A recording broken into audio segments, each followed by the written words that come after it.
This is what it is. So, all right, as we get ready. So, all right. And so if we have any, we'll talk about when the show starts. I guess show's getting ready to start. Get settled in here in this fucking weather. Oh, all right. 2 feet of fucking snow. I can't believe dude, it's too much. We need to get past this already. Is it supposed to snow again tomorrow? It's 1 inch. Yeah. And then it's 50 degrees tomorrow, and then it's 50 next weekend, so it should just all melt. It should all be melted. Thank All right. We're good? We good? Yeah.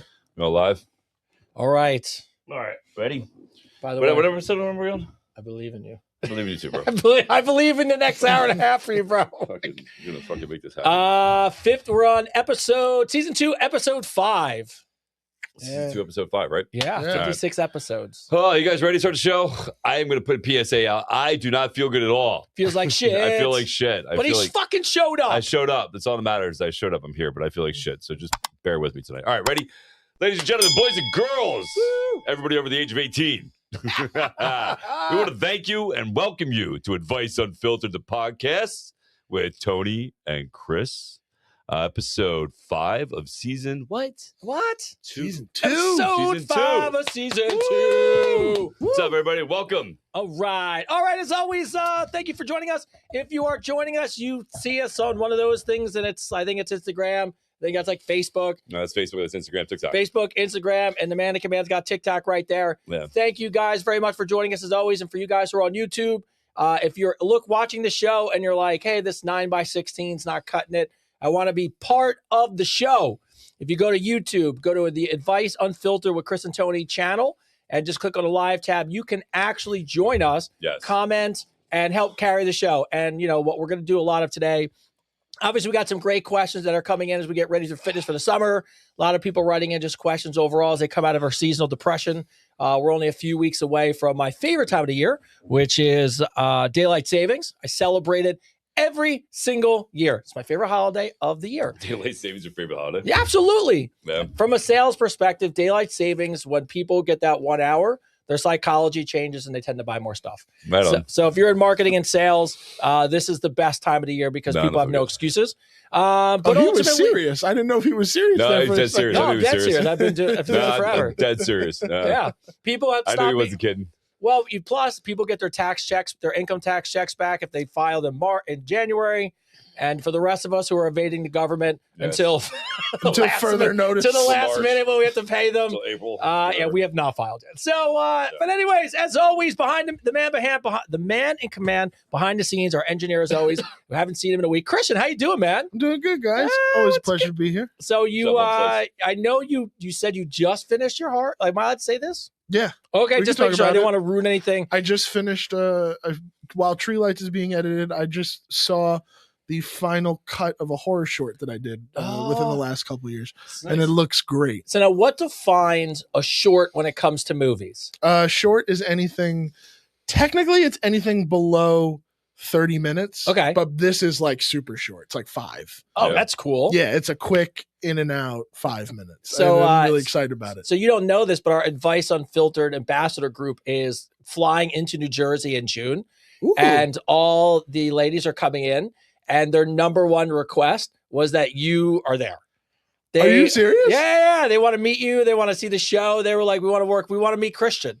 So, What? yeah. So just let I'm you know. there. Yeah. I'm there. So, That's dope. They're putting the invite together, so I'll send it over to you. So, which is cool. Yeah. But they were thinking about you. They were like, they just know we're gonna, they assume we're They gonna- hear this voice and they're like, yeah, we need more of that. So it was funny. Some were Amen, like, bro. can we come in Tuesday? And I was like, for what? They're like, just work with Christian, hang out behind the scenes, see what's going on. I'm like, yeah, of course. I was like, whatever you want to do. So Yeah, good to see you. absolutely. Always good to see you in the chair. And right behind you, our resident, he's getting ready to get done with school and in the winter. How is your winter going? It's going all right. It's going all right. Have you snowboarded yet? All the gear? I wanted to go today. None of my friends could go. And then I wanted to go yesterday, and none of my friends could go. Well, I don't think you were going to make it out of the Yeah, driveway. you You were going nowhere. bro. I was going to make it. No, So, there was yeah, nobody but going I'm- anywhere yesterday. No. It's like I got out the driveway yesterday. I'm trying to go within the next week. Nice So, week. How's your week going so far? Good? It's pretty nice. Got to sleep in both days. Slept until like 12. That's amazing. You know what I was doing from 8 in the morning till you got up? Shoveling the driveway. Could have told me a week. No, you couldn't do. I had to need a snowblower. There was no way to do any of the stuff. So, but Yeah, I'm all investing right. in a snowblower next year. Fuck this. Look, I'm gonna be honest with you. I got a little electric one. It was $100. I bought someone bought it for me Well, as one of those pole ones. no, it's just No. a little. I see those on TikTok all the time. No, they suck, bro. Yeah, they have to suck, right? No, it's just one little electric one. You just plug in, and I would never it's $100. I've always figured it would break. Anything you spend as cheap, you know it's gonna break. Yeah. Thing has lasted me 7 years. It's only supposed to be good up to 12 inches of snow. It does the job though. It's knocked out the driveway. But when you guys leave here, you'll see I couldn't get the sidewalks cleared. So my neighbor it looks like a maze. Like someone cut like a legitimate, it's almost 3 feet high. And the guy just cut a perfect square so people could walk. Oh my So, God. but hopefully the snow all melts soon. So, and obviously you are sick as shit, but you showed up. Yeah. And I was gonna say how are you feeling, but it's obviously you feel Sick as like shit. fucking shit. I feel like shit. Yes. I feel like shit. I'm sick. I fucking hate it. Freaking, I don't know what the fuck happened. Freaking, I was fine. And then we lost power for like, I don't know, it was like 32 Guys lost hours or power something. forever. Yeah, it was like 32 hours we lost power for. The apartment went down to like freaking like 51 degrees. And I just started feeling it in my chest, man. Freaking, all it was right here in my chest and it hasn't going away. And That's absurdly long for an oh, apartment dude, complex. it was such, I saw the lights flicker and I'm like, please, please, please. And then I bought some stupid battery pack from freaking Best Buy for like almost $300. I had that thing charging for 3 fucking days. 3 fucking days. They told me to charge it for 8 hours. I let that thing charge for 8 fucking days. I pushed the button. It goes beep, beep, beep, beep, beep, beep, beep, beep. Didn't do a thing. Didn't do anything. Didn't do anything. I told always I bought it because I thought if we lose power, at least I could put Charge the your space heater on. phone, put your Charge heater it. Yeah, on. put the space heater on. You know, charge the phone. Maybe plug in a light.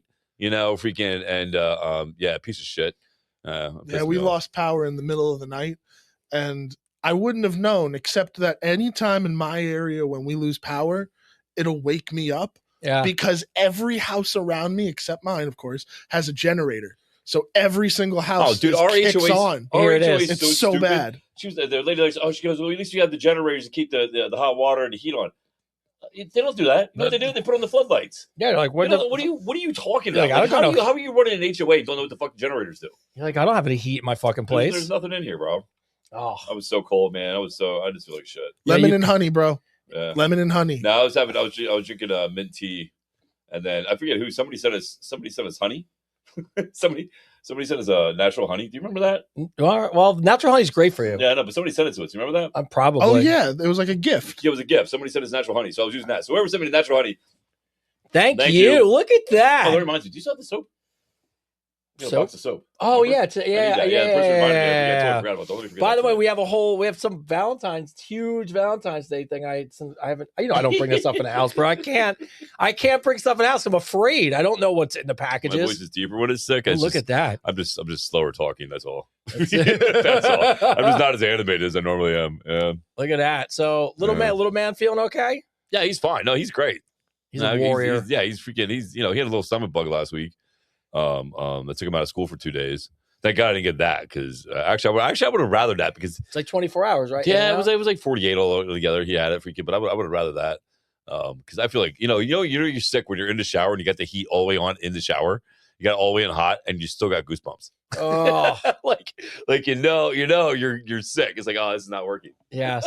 I never get sick, but when I do, just check me out. Like I don't want to do anything. Oh, look at that. Gabby. Oh, Yeah. you're still sexy when you're sick. It's because of AI. I'm not real. Yeah, it must be nice in Vegas. So we'll get there soon in Jersey. So as always, we welcome you to the show. Let's go through, obviously, big shout out first in the news. Shout out to the Olympic team, the men's and women's hockey team. Yeah. Taking Woo! home the gold, baby. Woo! Great stuff. Yeah, good And- stuff, man. No, nothing better than winning a medal with your brother when you lose your teeth and hit the game-winning Dude, what a shot. great bro. game, dude. Great What a game. great game. So that was awesome to see in the news. And No, I shouldn't say it. So, we got a lot of Canadian fans, but I love you, Canadian fans. But just saying, if you were in the 51st state, you would have won. I saw that meme. They were like, "You guys would have been gold medals if you're the 51st Just state." kidding. I'm just kidding. Yeah, It's funny. By the way, if any of you don't want to watch the State of the Union address tonight, you can watch us instead. Oh, is I that mean- tonight? Yeah, I think so. We're up against the president. I love that. Yeah, well, our ratings will it depends. We'll see how our ratings go. So, all right. And outside that, a couple things just to let you know.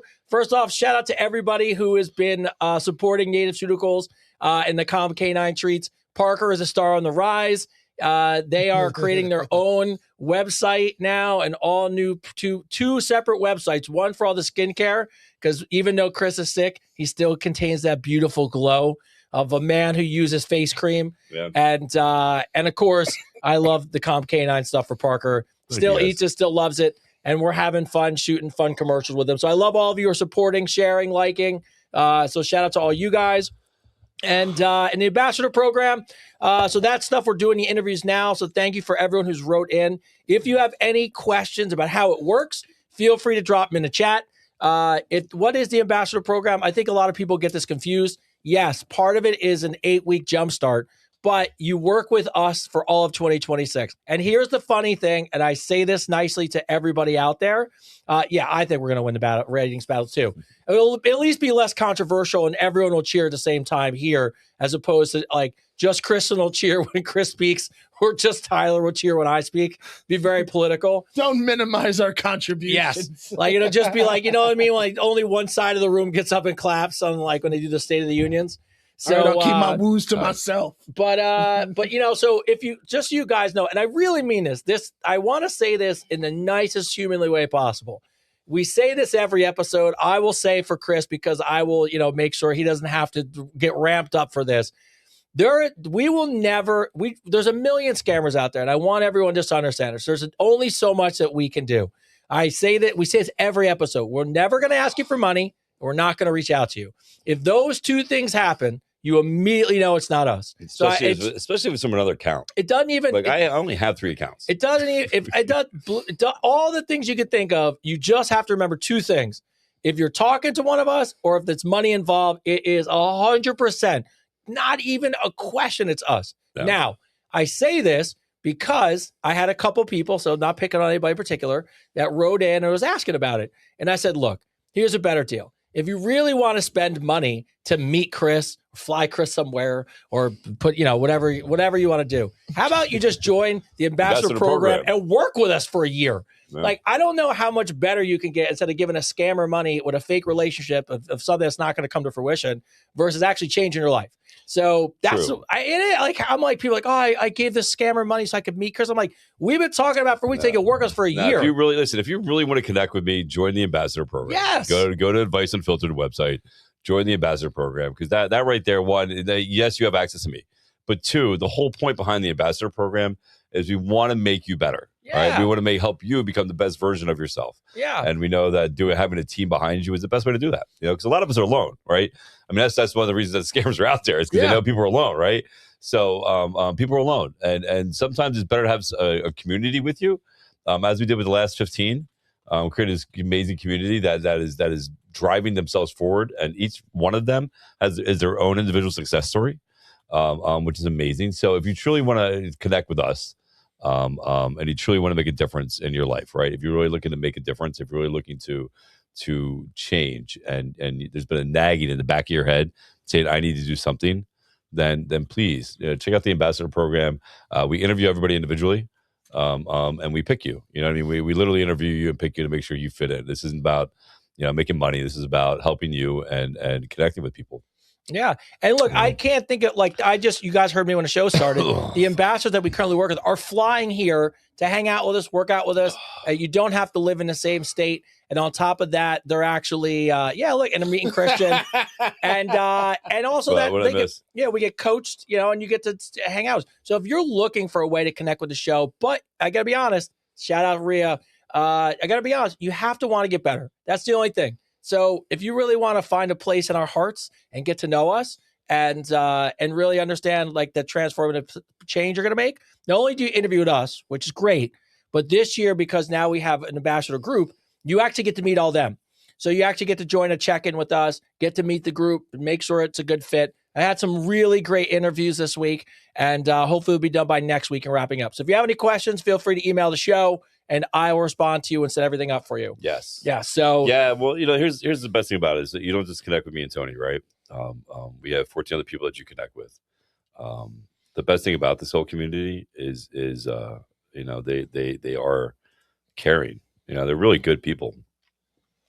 So don't be afraid to take a chance. Don't be afraid to jump on this bandwagon, because it's just one of those things, man, that could change your life, for the rest of your life. We really do hit some really key notes and really help you out. It's not just about fitness; it's about mental health also.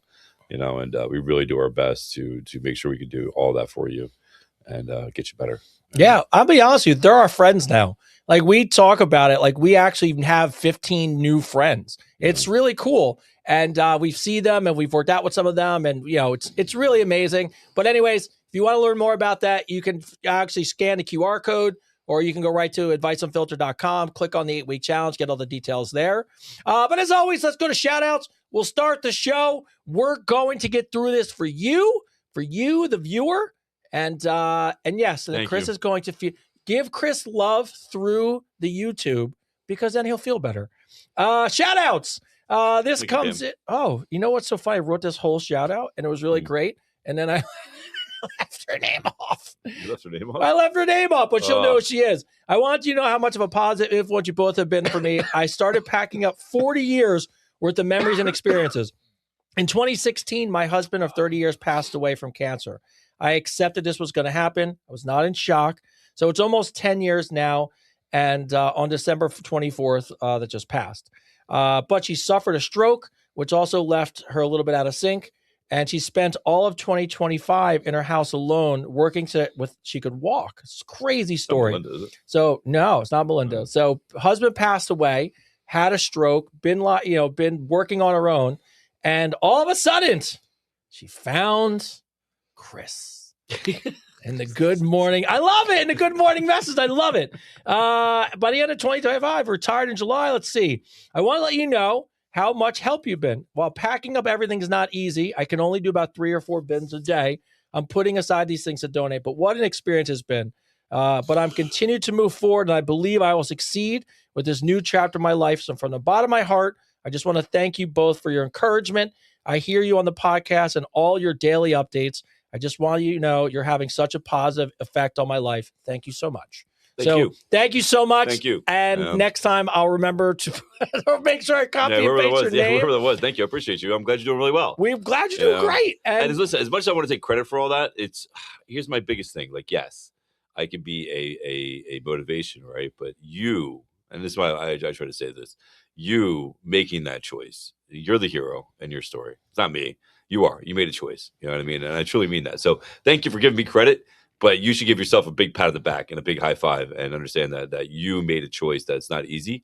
And you making that choice makes you the hero in your own life. And that's, not to revert back to the program, but that's what the whole program is about. It's not about us saving you. It's about making you heroes in your own life. That's right. God, I look really tired. I look like you're still handsome. I'm so glad we have great cameras here. You're still handsome. And this one came in. It was kind of a shout out to us, but also a question. So Caroline in Edinburgh, Scotland. Hi, Chris and Tony. I just wanted to say thank you for posting about people going through dementia. It meant more than you probably realize. My mom just passed away recently after battling dementia for several years. While I'm grieving her death, I'm also grieving something I didn't expect. I miss taking care of her. I miss the routine, the small moments, even those hard days. For so long, my life has revolved around making sure she was okay. And now that she's gone, there's this quiet space where that responsibility used to be. It feels strange to admit that I miss being her caregiver, even though it was exhausting and heartbreaking. Is it normal to grieve not just the person, but the role you had in their life? 100%. And how do you move forward when that was part of your identity? That's when someone's no longer there. So it's just like being a parent, right? Just like being like your identity was you're raising kids, is being a parent. And then they move out and they call it empty nest syndrome, right? So it's similar to that. There's a sense of power. Now I want to say power. I would say a sense of identity in knowing that you're helping somebody, right? and there's an addictive feeling behind that. I get addicted to it. I love helping people. Tony always tells me to tell people no. Yes, I'm the no person. Tony's my no person. Like he'll tell no, Chris, stop saying yes to everybody and helping them. You know, you don't have enough time in a day, and he's right. There's not enough Christopher David. Yeah, no, and he's right. So yeah, I think it's perfectly natural, right? It's perfectly okay. Here's the thing you have to be careful about, though, is you don't want to be caught in that psychological situation where you look for people to take care of, so you feel that way. You don't want to do that, because what happens is you actually wind up losing your whole identity, and you'll look for situations that are not just detrimental to you, but detrimental to people, right? Like eventually, you're getting to a point where you're like, what do I do next? So my suggestion to you is, that's great. You love to help people. Find that balance. Like Tony helps me find that balance. Find that balance between setting boundaries of when you should help people and when you shouldn't, and still help people as much as you possibly can. That's realistic in your lifestyle. But the biggest thing you need to do is find your identity without trying to help somebody. Like find out who you truly are. Excuse me. And yeah, that's my suggestion. I'm sorry, I'm so out of it right now. You're good. That was a great answer. I love the kid analogy, the empty nester. Look, grief I saw, and I've said this before on the show. I think it was Andrew Garfield. Talked about when his mother passed. That grief, he celebrates it because even though it's painful, it's making sure you never forget the person, and that's kind of how he feels like he honors the person. So, I would tell you first off, it's okay to grieve, and you should, because you're just, you're expressing all this unreleased love that you had for your mom in that role. But I definitely think what Chris said is something that probably most people would miss, is that don't fall victim of finding another person just to have that role. You accomplish that. There's a term for that. Yeah, I can't. There's a psychological term for that. Yeah, it's not Munchausen. It's something else. There's another term for it. There's a psychological term for it where you have this need, this urge, to be the careger, and it's not Munchausen. Munchausen is what a mom does to the kid when they poison them slowly or whatever. Yeah, for kid. But there's a term for it. You just have to be careful. Yeah. What is it? Do we have one? Nurturer? No. I'll find it. Yeah, it's all. That's all right. It's not a big deal. Yeah.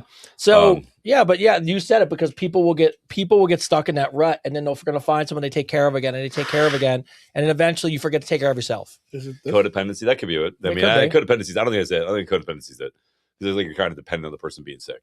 That's not really. I don't think it's codependency. Codependency is where you're depending on somebody to take care of you.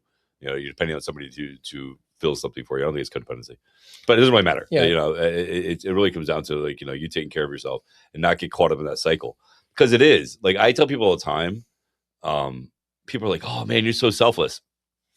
All you do is help people." Blah blah blah blah. But let's be realistic. I mean, let's be completely fucking honest. This is what I love being honest about it, because it's be true. You helping somebody is the most selfish thing you could possibly ever fucking do, because it makes you feel better about you when you help somebody. And that's what you're really addicted to. You're addicted not so much to caretaking, but the ability that it makes you feel good that you're helping somebody, which is an amazing thing. That is not a bad thing. It's just finding that balance, of not losing yourself in that identity that you have to take care of somebody, right? Because because we get lost in that, and then we forget to take care of ourselves. And when we forget to take care of ourselves, then everything kind of goes backwards. Yeah. A lot of people in our program that we work with, when we interviewed them, this first group of people, there was a good number of people that were caregivers for a long time. And then they got to a point where they just don't know how to take care of themselves. Yeah, my mom's the same. My mom took care of my grandfather, who was dying of leukemia. Took care of my grandmother, who was just getting old. She passed away, and then my father passed away, my stepdad. And she literally was like, "I don't know what to do with myself right now," and the house is quiet.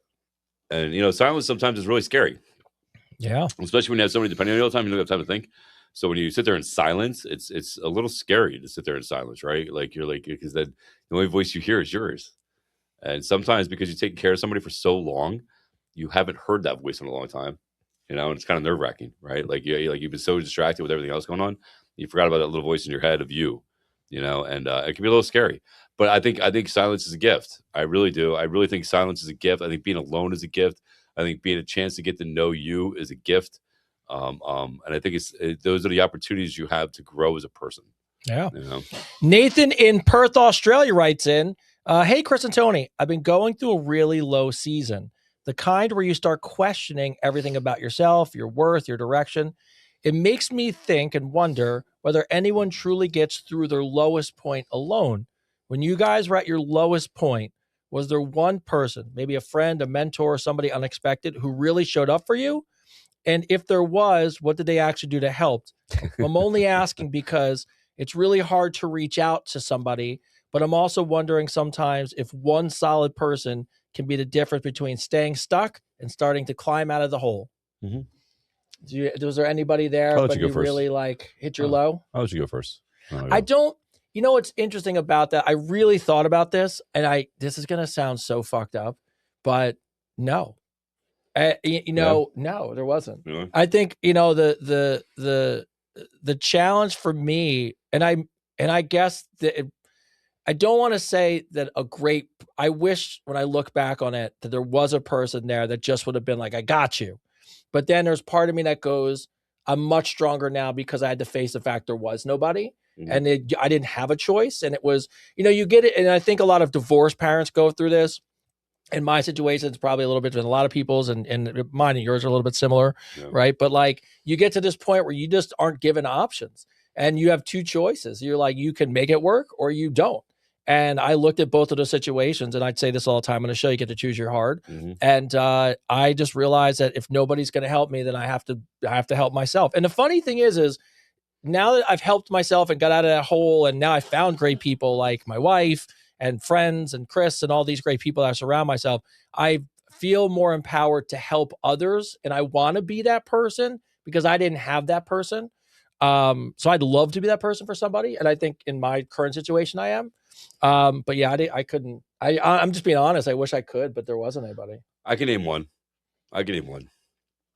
Well, I get all emotional because I'm sick. You could just blame. You could blame it on your. I can name one. Yeah, no, there was a time when my ex-wife took my son, and I was at my lowest. She she took my son. I lost my house and everything else, and I was begging her to see him, and she said the only way I could see him is if I go to her parents' house. Now, her dad was my boss, right? Her dad was my boss. That's why I got laid off, right? So you're telling me that I have to see my son in a place where the guy just fired me and I'm losing everything. And the only way I can see my son is if I go into that hostile environment. And her response was to me, if you really love your son, you do whatever you can to see him. So after being, and this is back in my heyday of doing party activities, so I was up for like 2 days, and not in a good frame of mind, at all. And I was like, all right, you want to see what I'm willing to do to get my kid? And I'll show you exactly what I'm going to do. And I'm not kidding you. There was 2 hours, hour and 45 minutes to her parents' house. I drove there at 4:30 in the morning. I left my house. I drove there, and my whole mindset was I was going to knock on the door, and when he opened the door, I was going to knock him the fuck out. And I was going to take my kid. That was my whole mindset. And I knew I was going to go to jail. I knew I was going to go to jail. I didn't care. I really didn't fucking care. I was like, you have no idea what I'm going to do to see my kids. Like, you have no idea the animal I can be to be my son. Like, you just took everything from me, and then you're telling me that I can't even see my kid. And fuck, man, I got literally 5 miles from her house, like 5 miles from her house, bro. And it would have ruined my life. I would have went to jail because I was gonna beat the fuck out of him and take my kid. I would have went to jail, and I probably went to prison and everything else, and I wouldn't be where I'm at today. But my phone rang. My phone rang. The universe. Yeah, the phone rang. I could literally see his house from where I was at as the sun was coming up, and yeah, freaking Melanie Stump. That's awesome. You still remember? Yeah, no, she called me. Keep this in mind, Melanie. This will be a long story. I'll make it quick. That's all. It's fine. So I met Melanie back when I was 16 years old. She worked at the Orange Julius. The Orange Julius. I remember the Orange Julius at the mall. But the mall, yeah, she bro. worked at the Orange Julius. Yeah. And she was dating this guy that broke up with her in front of everybody, right? And made a huge scene. Big basketball player guy. Freaking made a huge scene, embarrassed her in front of everybody. I'm closing up the store and I see this. So I go over, and I don't know what the fuck I said to her, but I made her laugh, and I helped her close the store, and became really good friends. Fast forward, 20 years, and we didn't talk. We didn't talk to each other for probably about 15. She got married, had kids. She went about her life. I went about my life.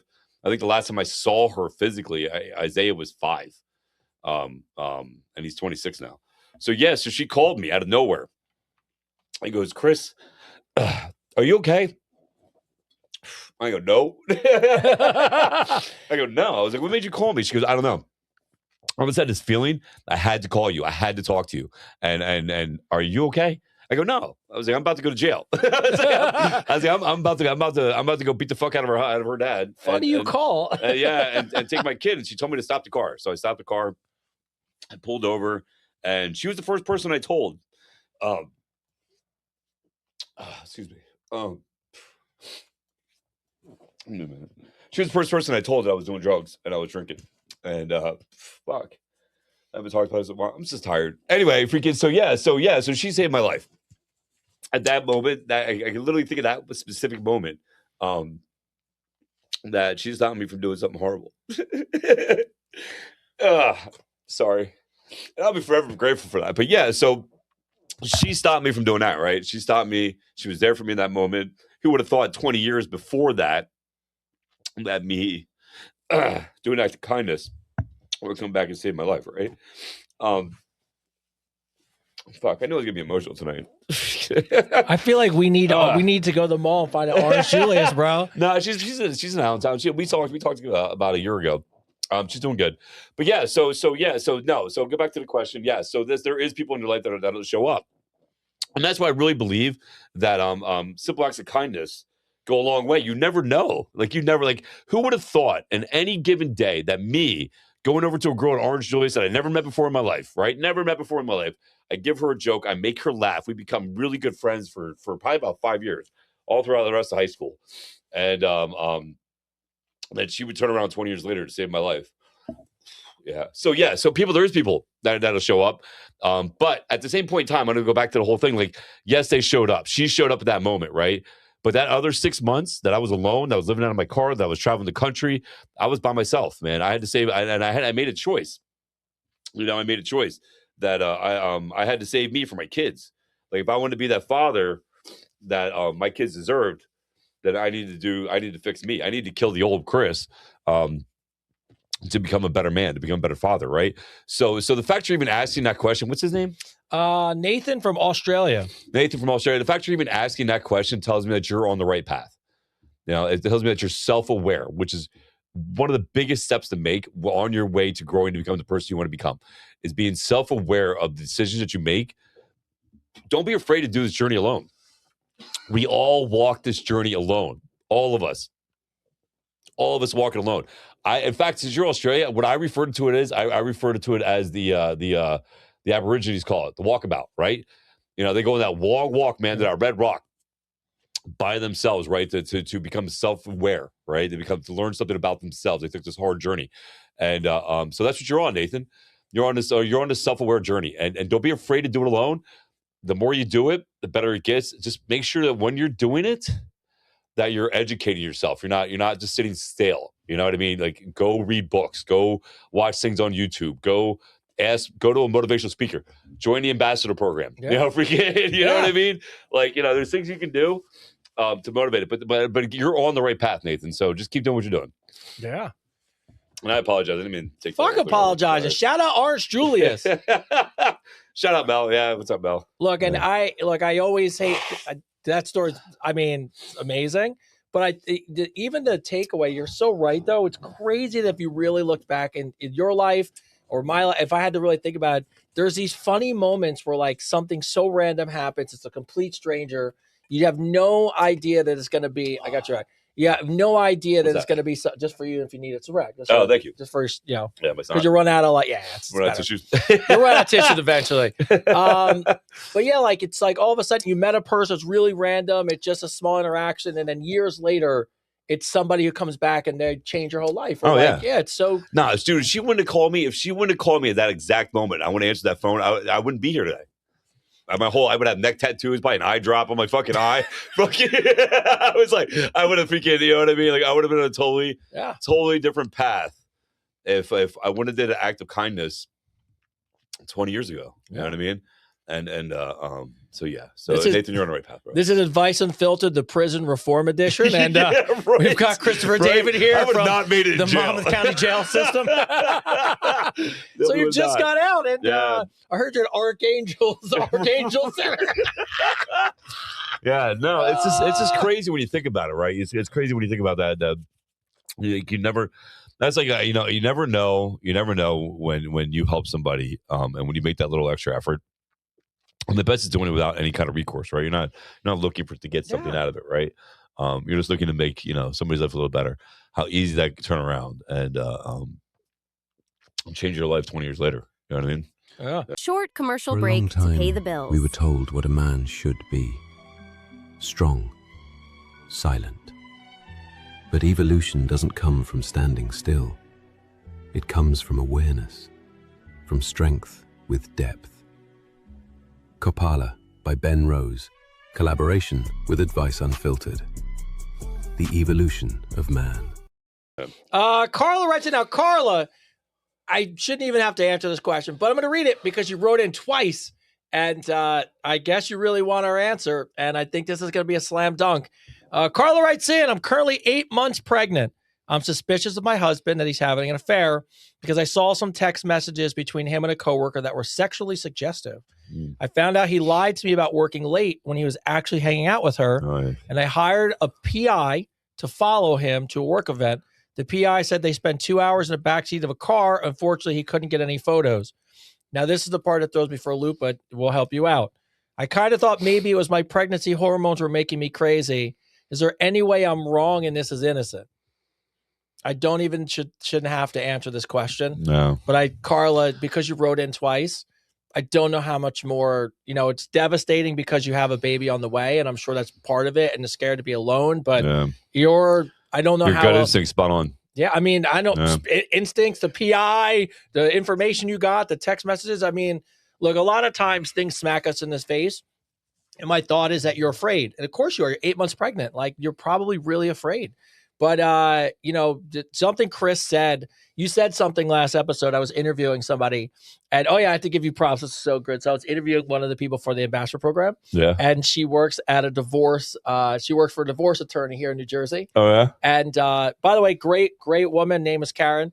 And she was talking about how, her mission in life is to help children deal with divorce because a lot of parents use their kids as weapons. Oh, I know. Yeah, 90%. I would like to know a statistic on that. How many parents use their kids as a weapon? I would say it's freaking at least 90. Oh, she talks. If not 95. She talks about it like her goal is to one day create a center where it's affordable for kids to find like a little bit of safety in between the divorce, right? But she in the middle of talking, she goes, "Can I just tell you something?" I go, "What?" She goes, "So not only did I want to laugh, but there was this moment when Chris stopped the podcast and then said, 'Wait, you got to get all your shit in order.' And you gave like this real good advice." And she goes, "We need to clip that out." And, and by the way, she goes, "That was spot on." Fuck yeah, she goes, "Ask me how I know." That's you like that. That's what was the impetus for her writing. And she was like, "I can tell you guys know your shit." Thank you. Yeah, we know her shit, man. Was it the episode where the person? Last week. It was last week's episode. Where the guy was had the great mic drop story. We need to clip that out and put that out there, man, so we can help more dads. Yeah, it was the mic drop story about like putting her in an Uber, like she thought she's going on vacation, and just being like, "Here's the folder of cheating and everybody stuff." was like, "Great plan, but don't do that." No, all of us were like sold on it, and Chris was the only dissenting voice. He stopped. He goes, "Wait a second, we're in New Jersey." He goes, "We're in a no fault state." And she goes, "Just tell Chris he was spot on with the information he gave." So no, absolutely, man. But appreciate that. Yeah. So it's always nice to hear from professionals that I know what the fuck I'm talking about. Oh, it's great. I wanted to give you props for it because she was, when I saw it, I was like, she's like, "Yeah, just he was right on, great information." I was like, "Yeah, we know." Fuck yeah, I've been there, done that. I should have been a lawyer. Listen, if I would have known, I wanted to be a lawyer. I wanted to be one really bad, and then I saw how much they lie. And I was like, I can't do that, man. Like, I can't just destroy somebody, freaking because, I had this one lawyer. He was phenomenal, bro. He got my ex-wife out of fucking going to jail being caught without a driver's license, and she was looking at 90 days. And and my lawyer was so fucking good. He's like, he brought up this great area, said there was some court case in Texas, that freaking blah blah blah. And the judge is like, oh yeah, that's a gray area. He's like, I have to check PennDOT out with that. Case dismissed, right? My lawyer walks outside and he goes, you like that? I go, like what? He goes, that case doesn't fucking exist. Just made that shit up. Oh, it's my like, God. I was like, oh my God, it's so good. No wonder everybody hates you. It's like, that's Oh, so my good. God. You're like, just going to keep you on retainer. Yeah, no, I should have been a lawyer. I would have been a great lawyer. I would have been an awesome lawyer. Just freaking, but whatever. But real quick, I just want to interrupt real quick. Yeah. Yes, Melanie knows. She's actually in my book. So if you get my book, that's awesome. Yeah, if you get here, wait. By the way, She's actually in my book. So if we can, Melanie's in there. She knows she's in there. I give her praise all the time. Her and Jen Levingood. Jen Levingood too. Jen, if you're out there, if you're watching, I went to school with Jen when I was in Lake Tahoe. A huge blizzard came, and you weren't allowed to drive without chains on your tire. On your tires, or was like a $300 fine and fucking not including towing. And she got me a room in Lake Tahoe on the west side for like 3 nights, man. So yeah, and I just knew Jen from school. Like she was just good. She helped me because of my dog. But yeah, so there's just certain people out there, man, that are just, and she's in the book too. So there's just certain people out there, man, that are amazing. Anyway, yeah. All right. So yes, Carla, by the way, yes, he's cheating on you. And Yes. You're going to be afraid, but find some family and friends to help you because, you're 8 months pregnant. So Yeah, no, I agree with Christina here. Get a support group, Carla. yeah, absolutely. Yeah. George writes in, who do you guys look up to now? And is it different than it was in the past? Did you ever have like people you looked up to back in the day? And is it different now? No. Same people? Yeah, Arnold Schwarzenegger. Oh, his story's amazing. Arnold Schwarzenegger, Ultimate Warrior, Hulk Hogan, Macho Man, freaking Oh, yeah. Chuck they're a big Norris, part of our Van life. Damme, freaking Bruce Lee, Jet Li, Jackie Chan. I looked up to all those guys, man. I looked up to all of them. Freaking, they were the whole reason I wanted to be a fighter and work out and be a very masculine man. Freaking. And then I looked up to my stepdad. I looked up to him. As far as like he to me was the epitome of what it is to be a man. He took care of his wife. He took care of his kids. He was able to fix and build whatever broke, like everything. Like he could fix everything, man. And he was just the epitome of cool, calm, and collective with everybody else but me. but I probably deserved a lot of that. And I look back, I probably deserved a lot of that treatment. But yeah, no, I don't think there's anybody that freaking I look at now and I'm like, man, I don't understand why I looked up to them. I here's the thing too, when people go, oh, like I know I just said Hulk Hogan and all this stuff. Listen, we're human beings and we all make mistakes. I guarantee you that if I put a camera in your house 24/7, you would say something that would be wrong. Oh, you would say yeah. something that would offend somebody. You would. Like, we're not perfect. And people repeat shit that sometimes out of a heat of angerment or whatever in the privacy of their own home. And I'm not saying making excuses at all, but I'm letting you know that for you to sit there and be like, oh, and act like everybody's fucking perfect because they're in a public eye, you're stupid. No. Nobody's perfect. We've all said things, man, that that people regret. Freaking. I remember freaking. I had a guy that came into the bar, and and he looked at me, and I was telling him he couldn't come in, and he goes, looks at Bobby, and Bobby goes, get this white boy off me. And I lost my shit, and I banged him off the wall, and I banged him off the door, and I banged him off the wall again. And I threw him outside, and I slammed the door. And Bobby looked at me, he goes, you're white, right? I'm like, I know, but it was the way he said it. It's like, it's the way he said it. I didn't like it. You know what I mean? I don't like the way he said it. So there's just certain times that people say certain things, especially in the heat of anger. I'm not making excuses, but I think sometimes be holding people to a certain standard that you don't live by. You cannot tell me. You cannot tell me that you're a perfect human being and you haven't said something that was wrong. And the only difference is that you're not in a public eye. Yeah. There's nobody else calling you on your shit. You know what I mean? So I appreciate the people that make mistakes, that own their shit, and do really well on trying to motivate people. And people forget about Hulk Hogan is that, people forget that he was the guy who made you eat he was the reason I ate vitamins. He was the reason I said my prayers. He was the reason I worked out like hard, because that was his thing. Like, eat your vitamins, say your prayers, and America, Yeah. So yeah. But anyway, yeah, I don't think there's anybody that I looked up to that I don't look up to now. Well, you picked all Yeah. great. Yeah, I mean, Yeah. all great ones. So, Yeah. my name's Kevin, and I'm 34, and I've been thinking a lot about what masculinity even means. Everywhere I look, it's a different message. Some people say real men are tough, dominant, and stoic, while others say modern masculinity is about being emotionally open and vulnerable. And then social media debates it constantly, and it feels like no matter which side you're on, someone tells me I'm doing it wrong. Just trying to figure out, as a man... Is it a man telling you you're doing it wrong? I'm trying to figure out what to say. As a man in my relationships at work with my friends, but honestly, it feels confusing. Do men even know today what it truly means to be masculine anymore? I don't think so. Yeah, it's been lost. No, I don't think so. I mean, look, here's a perfect example. And I don't want to get into politics, but here's a perfect example, right? So at the White House, at the thing tonight, who's there? The men's hockey team, right? The women's hockey team didn't go. They refused to go because of what Trump said, right? Because supposedly he said something. They refused to go. They refused to go to see the president of the United States, and they played for America. But the men went, and what happened? What happened when the men said they were going to go? Everybody turned on them, bro. I saw all these women posting all this stuff. Oh, the men, even though they won the Olympics, how embarrassing it is for them. Are you fucking kidding me? That's crazy. Are you fucking kidding me? It's just such a double standard. There is such, and I've been saying this for years. There has been an attack on the male identity for the last 50 fucking years. If you don't believe me, watch any fucking rom-com movie or rom-com TV show. The guy's always a bumbling fucking idiot, and the woman comes in to save him. You know, freaking, and it's the truth. I'm not making shit up. But this is why we're starting this campaign.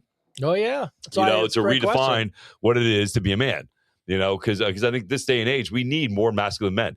It is not toxic to be masculine. It's not. It's fucking bullshit. You know, the world needs masculine men. You know, freaking, and the thing is, why do we need it? Because nothing will get built. Nothing will get built, and your country be taken the fuck over. You know, so. Yeah, masculinity is something that isn't defined by somebody's opinion. It's defined by you. What's his name? Kevin. Kevin, it's defined by you, Kevin. Don't let somebody tell you you're not a man. I had some moron on social media try to tell me I wasn't a real man. Mr. Dude looked like he fucking from Mad Max Beyond Thunderdome with his fucking haircut, his tattoos, and his 8-9 piercings in his fucking ear, right? Coming at me saying, oh, this guy's a fucking douchebag and he's not a fucking man. Are you kidding me, bro? First off, be mad at your barber. Don't be mad at me. Be mad at all your friends for telling you your hair looked good because they lied to you, bro. You know what I mean? Like, here's the thing. You, Kevin, define what you are as a man. Oh, yeah, dude. Yeah, I told this fucker off. He can go fuck himself, bro. Freaking, I'm the last person to tell I'm not a man. Because it's like, what you ask me what defines a man. I know how to build shit. I know how to fucking fix cars. I know how to fix your house. I know how to do landscaping. I know how to do CPR. I know how to train people. I know how to fight. I'm a single father who takes care of his son every fucking day. You know, you tell me what defines a fucking man. I'll tell you right now. Me, Tony, Christian, Tyler, all of us. We define what a man is. You, Kevin, define what a man is. You do that. Don't let anybody tell you what it is. That'd be like me telling what This is where I get it's right on you. You're like, this is where I get so frustrated because nobody can tell a woman what she is. You tell me to define a woman. You tell me what a real woman is. You know, you tell me I can't tell you what a real woman is because I'm not a fucking woman. It's not my job to tell you what a real woman is. It's your freedom, your ability to be the woman you want to be, which is amazing. Right? Women have that freedom. You want to be a doctor, you want to be a lawyer, you want to be a police officer, you want to be an MMA fighter, you want to be a stay-at-home mom, you want to be a nurse, you want to be any of those things, man. More power fucking to you. You show me how strong you are as a woman. Turn it around. Same thing for men. You want to cry at a movie, bro? Go ahead. You want to talk about your feelings? Go fucking ahead. You want to build cars, build houses, you want to ride horses, you want to be the man of your fucking house? Then fucking be that man, bro. Nobody has a right to tell you what it is to be a man. Not at all. Not at all. No different than I have no right to tell what a real woman is. You know? Anyway, sorry, I didn't mean to get fired up. No, but look, but I think the bigger point of that is what you said. It's like I think people turn to social media and they look at a bunch of people because now they have a voice and they think that there's all this confusion about what it is. And I'm gonna be honest with you, there's not. You've said everything: being tough, being dominant, being stoic, but also being emotionally open. All those things are being a man. Yes. And you get to choose how you represent yourself to this world. And, there is a little bit of a stigma in the universe. But here's the thing with social media, and I really feel this way.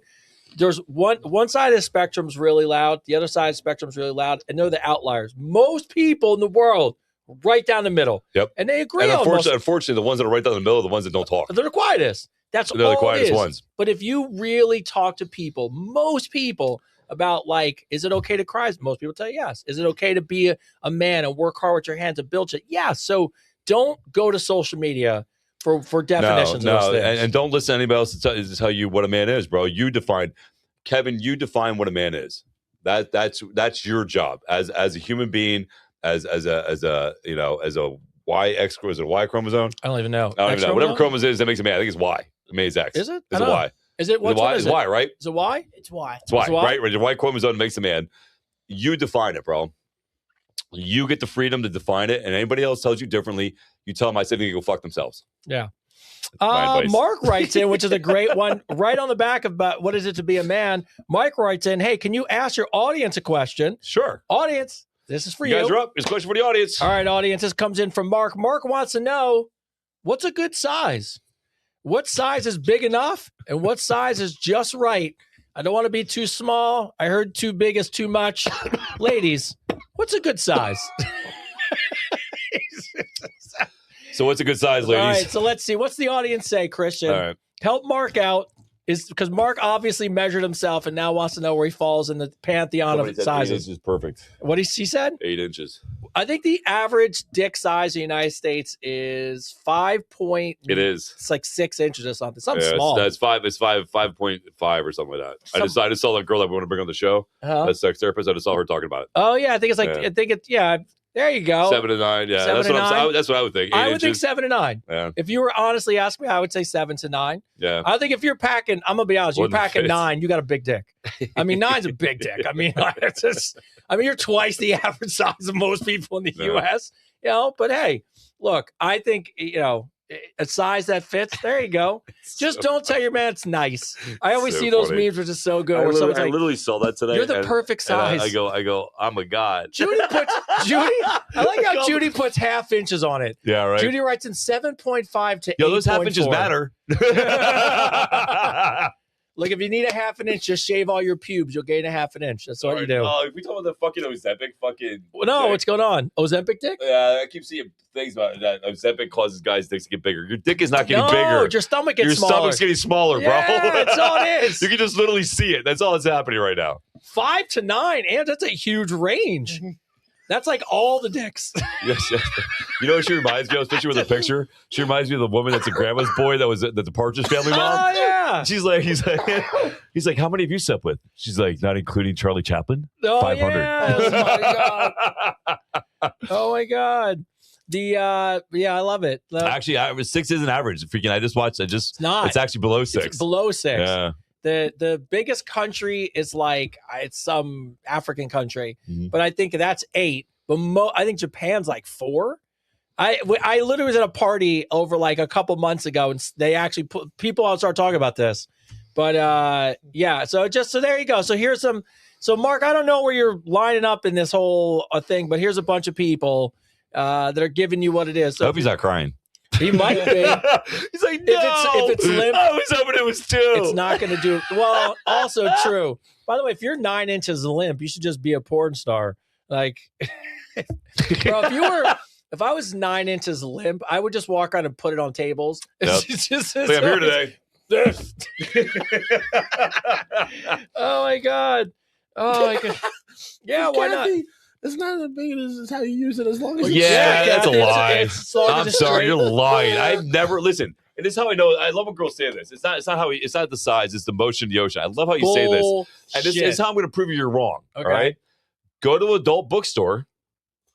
Look at their dildos. Is there Oh yeah. a bunch of 2-inch dildos? No. No. Is there a line for micro penis dildos? No. Is there lines for giant, huge, girth, Double-sided. double size? Yes. Is there a huge? And I guarantee if we actually did a statistic on and look what sold more, if there was, Yes. I'm gonna guarantee it's the bigger one always sells higher. Ty, can you Google what's the average size dildo bought in the United States? There you go. Yeah, mess your algorithm up for me real Yeah, quick. mess it up, bro. All right.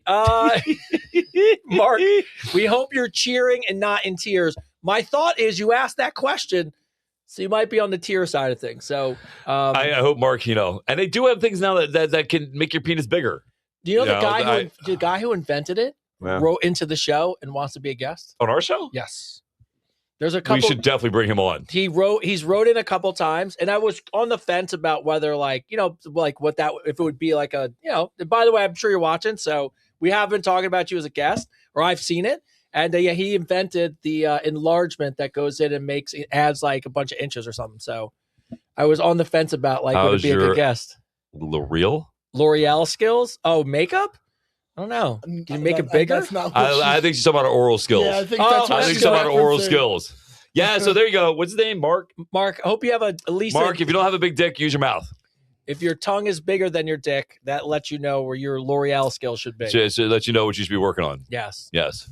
Micro penis, bro. I would go get surgery or some shit. I couldn't. Oh, I couldn't, I dude. couldn't, bro. I said that meme the other day where I said the guy who's got the smallest penis in the world. Oh yeah. And I sent you the meme, and I said, "Listen, no matter how bad your day fucking is, That's it. you're not as that bad guy. Yes. You're not that guy. No. Yeah. Jerry writes in. I heard a quote that recently stuck Why am with I me. getting a violation? Oh, what? I heard a quote that recently stuck with me. Never eat with somebody at a table you would never be willing to starve with. It's all about loyalty and real friendship and the idea that you shouldn't celebrate or benefit alongside people who wouldn't stand by you when things get hard. I love the intensity of it, but is it also realistic? What's the question? So in other words, he's asking about the fact that when you look at your friend group, right, that you really shouldn't have friends that are only willing to celebrate you when things are good. A real friend is the person who's going to be there for you when shit goes south. Well, And it's a quote that just says, never eat with somebody at a table that you would never be willing to starve with. oh, that's true. Yeah. No, that's true. That's facts. There's nothing Yeah. wrong with that. Yeah. No, there's nothing wrong with that at all. Freaking. But here's the other thing you have to understand, man. I don't understand why everybody puts all these like these Like limitation quote expectations things. on people, right? Like people are like, "Oh, I love you unconditionally," but But but if you do this, fuck yourself. I would You know what I love mean? you Like more. life is fluid, bro. And here's the thing you have to remember. Like I have friends of mine, Bobby. Freaking, I haven't seen Bobby probably in about a year.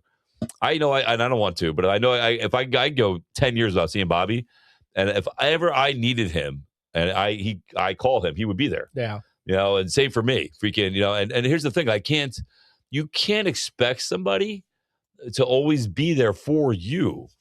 You literally have to expect you to show up for you, and understand that people are living their lives, man. They're one life on this planet to the best of their ability, right? I think there should be certain kind of standards, but I want to say expectations, right? Like I wouldn't be going out of my way to help somebody all the time if they never once ever fucking picked up the phone when I needed them. You know what I mean? So that's different, right? But I think sometimes you have to understand that life is happening and it's fluid, and sometimes people just get caught up in their own shit, man.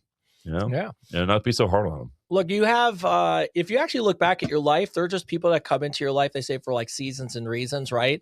But I do think out of that, I mean, that quote's an intense one for sure.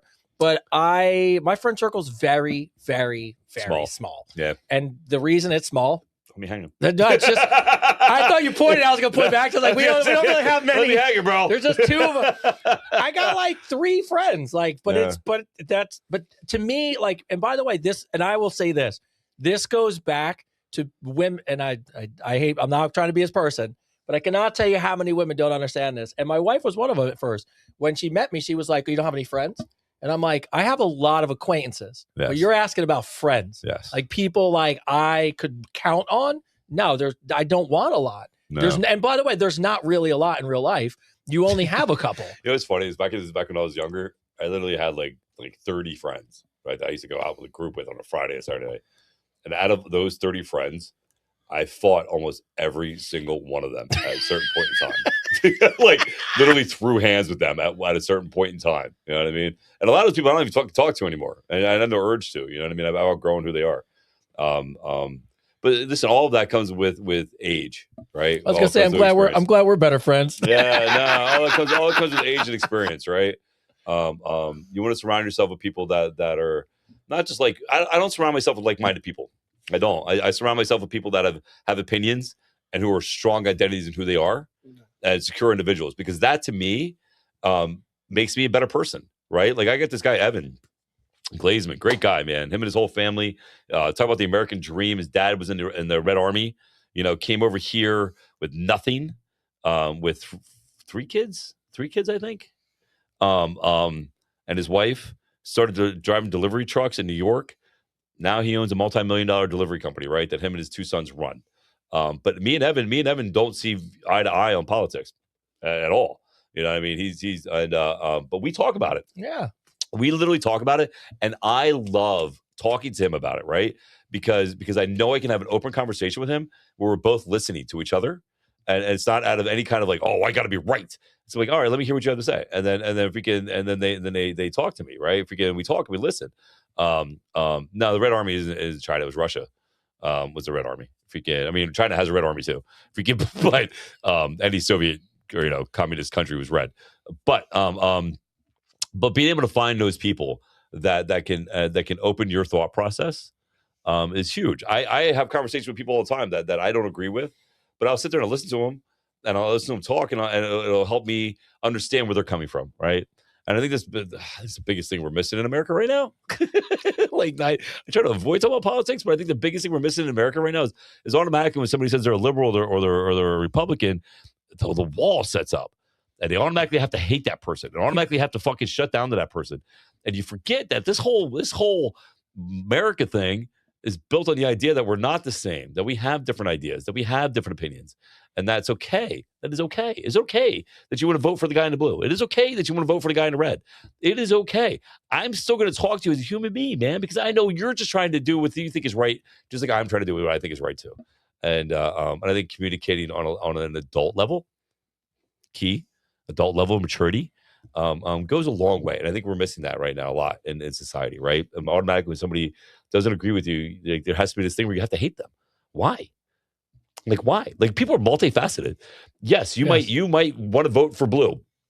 You might want to vote for red, but that's not who you are. Like Evan votes liberal. Like, he's a Democrat liberal. And that's fine. I have no problem with that. I'm independent. So just for anybody starts jumping down the train here, I am independent. I haven't voted for anybody in years. But I still talk to him about it because I like to know things.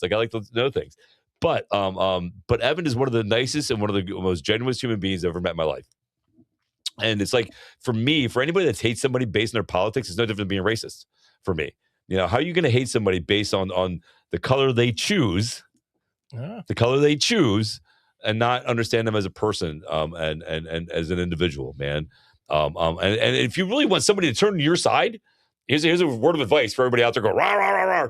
If you really want somebody to see your politics for what they are, if you really want to see it, whether they're left or right, whatever politics you want, then why don't you try to talk to them as a human being and try to get them to understand your point of view and not feel like you have to hate them and want to throw rocks at them and all this stuff, man. I think we have a lot better communication skills, and I think that's what especially America needs right now. Yeah, it actually, oddly enough, and I know it's an interesting segue, but I tie it back to when we were just talking about masculinity and identity. Too many people want to find their identity by being a part of a team. They're not, they have to be on a team. It's team this or team that. I got to believe everything the team says instead of just being like, no, I'm an individual. Like, I like a little bit of this. I like a little bit of that. And I think that's where podcasts really help, because, the podcast space has really helped to have these long form conversations where people can disagree and hear each other out. But you get these little sides where it's like, you get these 2-minute clips of this and 2-minute clips of that. And people go to war. And it's like, it's just such bullshit. But I love when two people can completely sit down and have a conversation. To your point, I like being challenged by people who have different points of view, but are also willing to. We're not trying to win an argument. No. We're just talking. Yeah. And I always love those kind of conversations because I think it's challenging. I think it's interesting, but also I don't belong to any team. Like, to your point, I'm going to vote for who I think's the best. Yeah. I'm going to make whatever decisions I want because I feel that way. Yeah. Not anything anybody else has. And it's really, really unfortunate. I had a friend of mine, I think I've told you this before off air, that just could not have, like, I love the person, cannot have a conversation about it because it gets so emotional that I almost want to be like, do you know, like, is that your dad? Do you hear how you're coming across? Like, are you married? Like, is this your family member? What are we talking about? Here's the thing too, that people have to understand. When you come at somebody with anger or judgment and you try to convince your story, it's not going to happen. Like, if you talk to me like you're fucking, like you're no better to me and I'm a fucking idiot, then I'm not going to listen to you, man. People are going to shut down. That's automatically how it is. People will shut down the moment you start throwing your view your political view or whatever it is, you start throwing it down their throat like they're idiots and they're wrong for not thinking the same way you are. You're wrong. You're wrong. Just because people don't see how you see it and don't view it how you feel, it doesn't mean they're fucking stupid. It doesn't mean they're fucking ignorant. They just have a different opinion view. No different than if you like the color fucking blue and I like the color fucking purple. You know what I mean? Does it change your fucking world if I like the color purple? No. You know what I mean? So I think if you really want to make a difference, and I really mean this because I see it all the time on there. If you really want to make a difference, you really want to get people on your side, then talk to them like they're human beings. Talk to them like they're real people, and they have an intelligence behind them. I've seen old Democrats become Republicans. I've seen old Republicans become Democrats. You know what I mean? I've seen people switch sides left and right, like a fish out of water. You know what I mean? Flopping, depending which way the wind blows, right? So if you really want to do anything, if you really make a difference, then come with the compassion and understanding of talking and not being so like. I know people, man. The moment you say Trump, they're like, whoa. You see the whole energy change, and you see this like aggressive human. Well, that's not fuck that fucking blah blah blah blah. And you see all this stuff, and it's like whoa, wait, relax. Like relax, man. The same thing with Biden. I saw the same thing with Biden. Everybody's willing to act like they know more about politics than the people that are actually into politics. Like everybody's all of a sudden an expert because they watch something on CNN and MSNBC. I'm gonna tell you right now, I'm not a fucking expert, but I am a human being expert, and I do understand that we are fluid and people change minds all the time.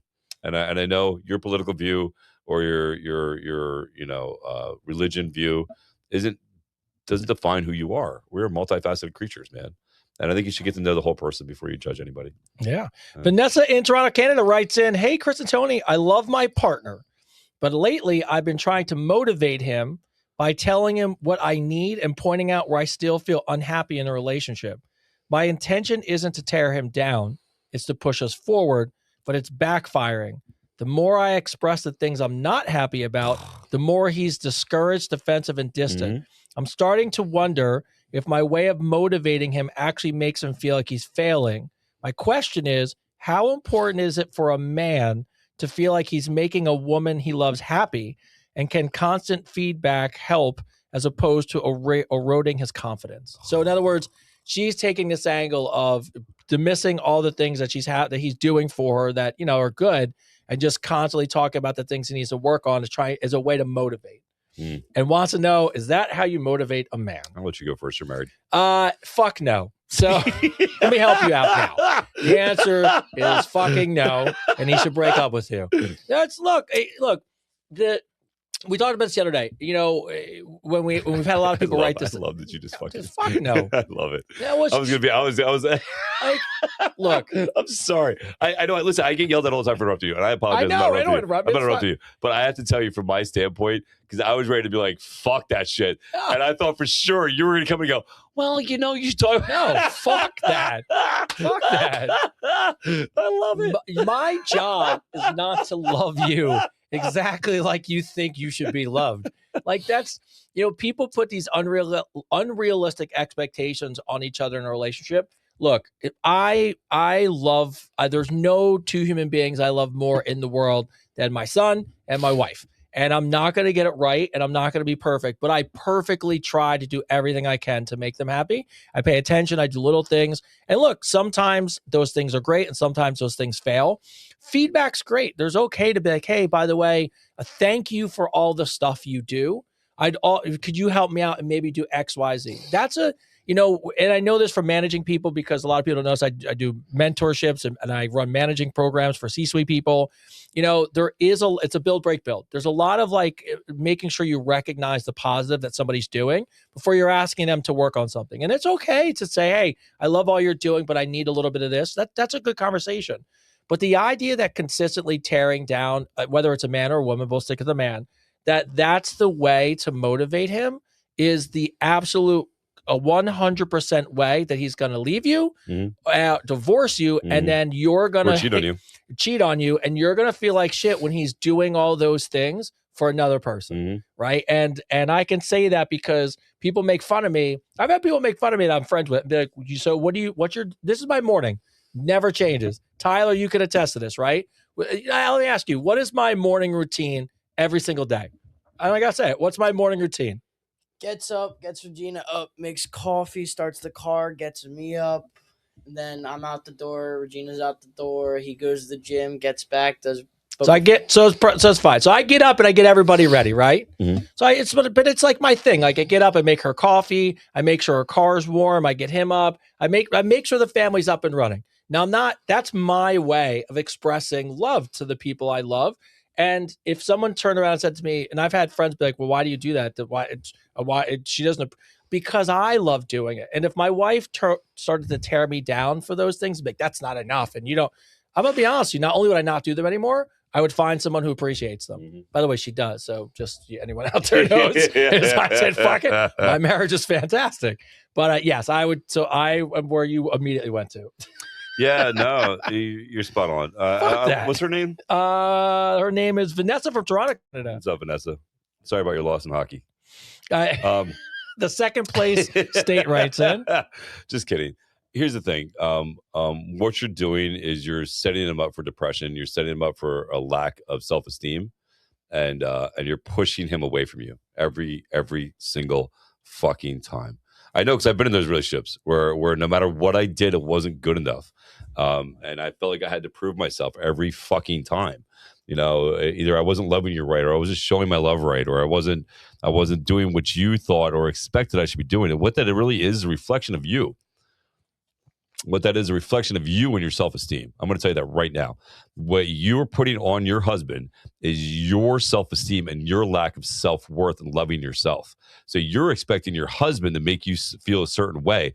And because he doesn't, you're taking it out on him. But it's not him. It has nothing to do with him.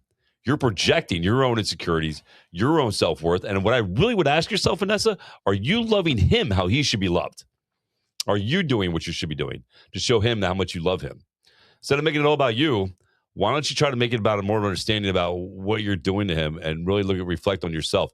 Why are you putting that on him? Why are you putting that self-worth, that self-love on him? It goes all back to you. What you're doing is you're putting these expectations on your husband because you don't feel adequate enough. That's exactly what I'm going to tell you. Yeah. And, and listen, I'm going to throw it out there. There's psychiatrists watching. You let me know if I'm wrong, because I guarantee you right now, I'm by 100% hitting the nail on the head on that one. Man. That's right, baby. That's right. Because every brother writes in, says we do a good job. Yeah, well, no, it just makes sense, right? Like you married him. He obviously was doing something right when you married him, right? Yeah. And if he's still doing those same things, but all of a sudden now you're putting more expectations on that, then what that is you.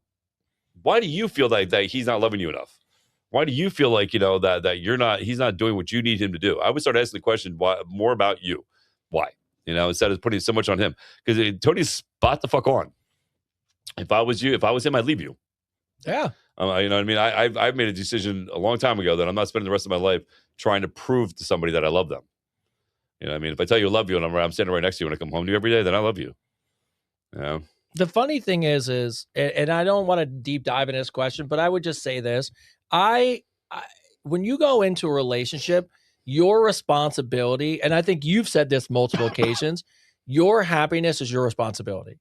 So when I look at my marriage, what I would tell you is I work really hard at making myself a better person. I go to the gym.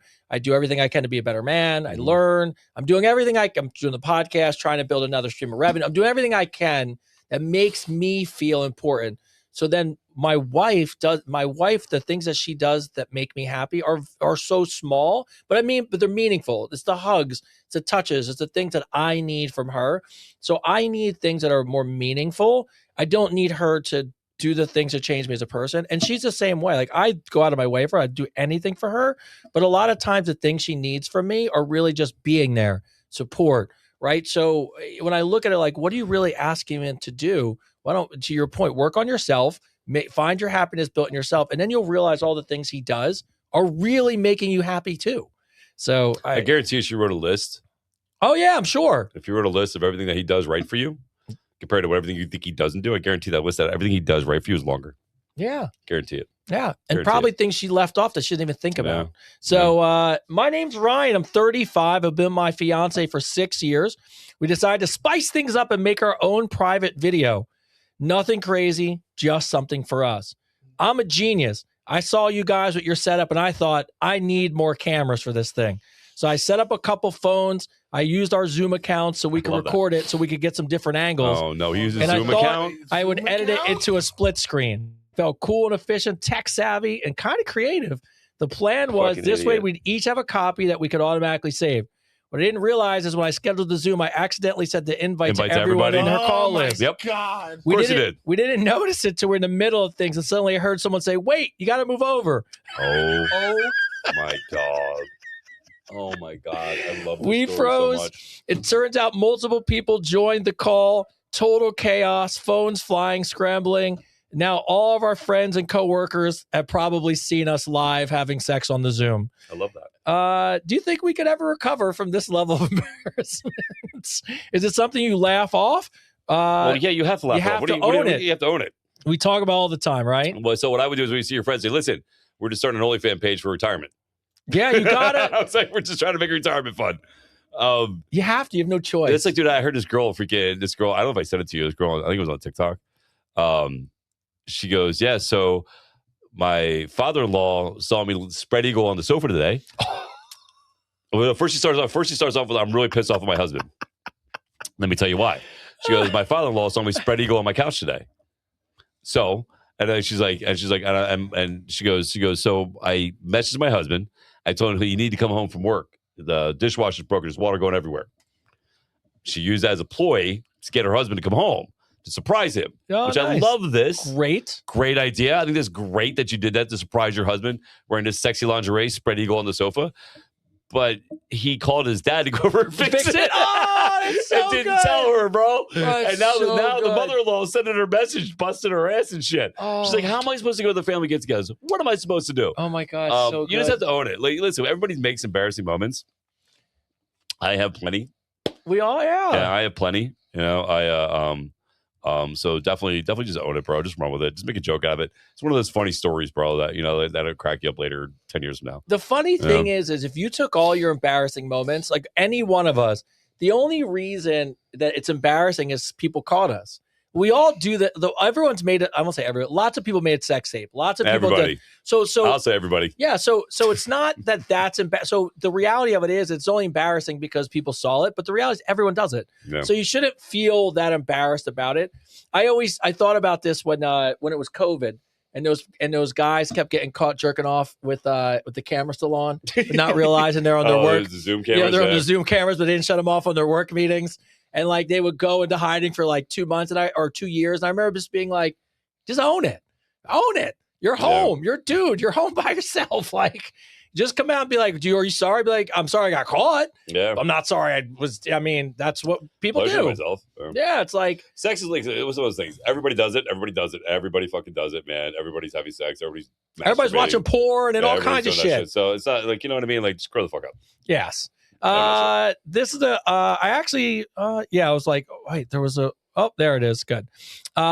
This is a tough one. So I thought, and by the way, we're almost at the end of the show already. So and then like I said, we'll stay for a couple extra minutes and just answer any question about the program if anybody has any. Daniel from England writes in, hey Chris and Tony, I'm going through divorce right now, and the hardest part isn't even the paperwork or the arguments, it's the silence when my kids are with their mom. The house feels empty in a way I just can't explain. People keep telling me how lucky I am to have all this free time now, and I should enjoy the break, but it doesn't feel like freedom. It just feels like something's missing. It was like punishment. I feel like I've gone from being fully needed and busy to sitting alone with my thoughts, and it's really heavy. What was it like for you guys when your kids weren't with you, and how did you deal with that shift from being a full-time dad to just suddenly being a part-time dad a couple days a month? You want to go first? You know, I think, we'll probably wind up closely saying the same thing. That first of all, there's nothing I can tell you that's going to make it better in terms of it sucks. There's zero things I can tell you that when you look at what it is, especially as a guy, and I'll say that I don't give a shit. The court system is very unfair. You don't get any choice. You don't get any chance. When I was in Jersey and going through it, and maybe it's different now than it was, 16, 17 years ago. Yeah. But it was, you're the dad, you get week every other weekend, and that's the way it is. And when you wanted to have a discussion with it, it got shut down, and there was no recourse for me. So you can't, there's nothing I could tell you about that part. But what I can tell you is two things. One, in the downtime, work on yourself to be a better dad. That's when someone asked me this question on one of the interviews about fitness. It was really funny. The person goes, I didn't really think two people that have muscles could be emotionally intelligent. We had changed their mind. And I was like, okay. Oh But I said, really, they're like, when did you start into fitness? And I was like, I've always been into fitness, but I really started dialing it in when I was alone. And I was like, I want to be a better dad. I want to be in shape. I want to be a good role model. I want to learn to cook. I did all these things in the downtime. But then when I had those days with him, I never went on a date. I never had anything else planned. Everything else could go fuck itself. It was me and Tyler, and everything else didn't matter, and nobody can interrupt my time. And I was very, very, people be like, oh, come hang out, get him a babysitter. I'm like, what are you, fucking crazy? See him 4 times a month. Yeah. So be a dad, be present, be there, enjoy every moment, put your phone down. And in the downtime, the only thing I can tell you is your kid's counting on you to be a great father. So get out there and work on yourself. There's always something you could do to be better. And that just will set a good example for him. And the other thing I'll say before I give it to you is, and I just was talking about this with somebody, leave the kids out of it. Don't talk about the mom. Just leave it out. Doesn't matter you guys are divorced. Doesn't matter that you hate each other. Doesn't matter who cheated on each other. That's between you and her. Everything else is unimportant. If you really want to do the best thing you can for your son or for your daughter or for your kids, leave that out of it and focus on them. And when it comes to them, just make sure they always know it was never about them. You love them. Your mom loves you. Doesn't matter how we feel about each other. It's you. You have to remember that, because they will always remember the shit you talked about the other person, and it will fuck them up for life. I see it with my wife, and she's in her age. Her parents, I hope they watch. I don't give a shit. They're on. You fucked her up. I'm just sorry. And it really does. It affects you as a kid into all your relationships when you get older. You gotta be the bigger person. I'm just being honest with you. So that's my take on it. No, you're spot on, bro. Yeah, you hit the nail on the head. I did the same thing. All I ever wanted was to be a full-time dad. That's all I ever wanted. I just wanted to be there for my kids. Like I wanted my father there for me. You know what I mean? I wanted to be that dad that I missed growing up. So, it was really hard with the second one, right? The first one, I saw him. Me and his mom got along after we fought in court, and I saw him all the time. But the second one was hard because I thought I finally had my family, and I just thought in my head that I finally had this good job, and I finally had my wife, and I was going to be able to see my kid every day, and then it all fell apart, a year and a half later, right? And I went from being promised to be this full-time dad and never missing a day to being told I can't see my kid at all, and then, she went around telling people I was a drug addict, I was an alcoholic, that I was a deadbeat dad, that I didn't want to see my kid, and all this stuff. Most of it wasn't true. Most of it wasn't true. So I made a choice. And what's his name? Sorry, I scrolled right past him. Derek. Oh, no, sorry, Daniel. So Daniel, you have to do what Tony said, and I'm going to tell you too. So what I did to make memories with my kid, I don't know how old your kid is, but the times you have them, he's right, put the phone down, but educate them. Give them knowledge, bro. Like, start teaching them math early. Start teaching them how to read early. Start teaching them how to spell early. Start teaching them things that you know how to do, whether it be like working on cars or fishing or hiking or something that you like, that you have an interest in. Painting. It's one of the reasons I ended up being a painter, and I ended up selling all these paintings. It's because I wanted to do something for my son and teach him how to do things. So what I did, man, is I gave my kid knowledge. I gave him as much knowledge as I possibly could give him, because it was the best gift I could give him. To the point where when he they asked him, who taught you how to do math? He said, my dad. When he taught me how to read, he says, my dad. When he taught you how to swim, he was my dad. And those are all things that no matter what the situation is, the other parent can't take that away from you. You know what I mean? That'll be something that'll stick with that child forever. What you have to do is be that rock, be that consistency. And what I did, and I know Tony did this too, what we both did is we prepared as if our kid was going to come live with us.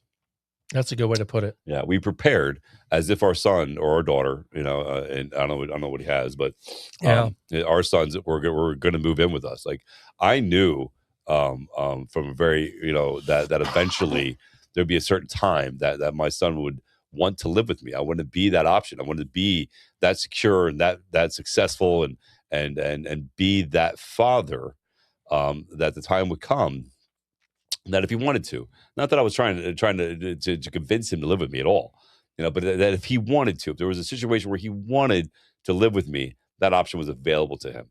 So when you don't, so I listen, when I didn't have him, Tony can vouch, I'd work 10, 12-hour days every fucking day. Like I worked all the time, and I did that all preparing for the time that if he wanted to live with me, he could, and now he does. Now he lives with me, right? He lives with me 24/7. She sees him every other weekend, but he lives with me now, man, and he couldn't be happier. So for you, brother, from one father to another, you can't control her, and you can't control the outcome of the courts. So control the controllables, right? Control the things you have control over. What you have control over is how you make those memories of the time with your kid, and how you better yourself as a man to be that father that your kid deserves, right? Because even if they don't come and live with you, you being successful, you be the best version of yourself you could possibly be, will be such a huge example for them. Because life's going to be hard for them too. I mean, that was one of my things too. That's why I started this whole thing. I started this whole social media thing, and I started this whole motivational thing and all this stuff, because I wanted to be able to say to my kids that if I can come back from being a drug addict and a deadbeat and wanting to commit suicide and all that stuff, if I can come back from all that stuff and be here today, that they can do it too. You know what I mean? And that's where this whole idea came from, right? So be the best Derek you can be. That's my advice to you, man. Be the best Derek you can be. You asking that question tells me you're on the right path. You know what I mean? The fact that you're self-aware like that is all I will say is always is the biggest and first step you have to take, is being self-aware. So you're self-aware. So educate your child when you're with them. Make those memories, make those moments. I took my kid hiking every fucking weekend. Every weekend I had him, man. Friday I pick him up. We would go to McDonald's in the grocery store. Saturday, we got up early and we would go chase waterfalls. No matter how far away they were, we would go drive early in the morning, go chase some waterfalls, go hiking for like 7 hours.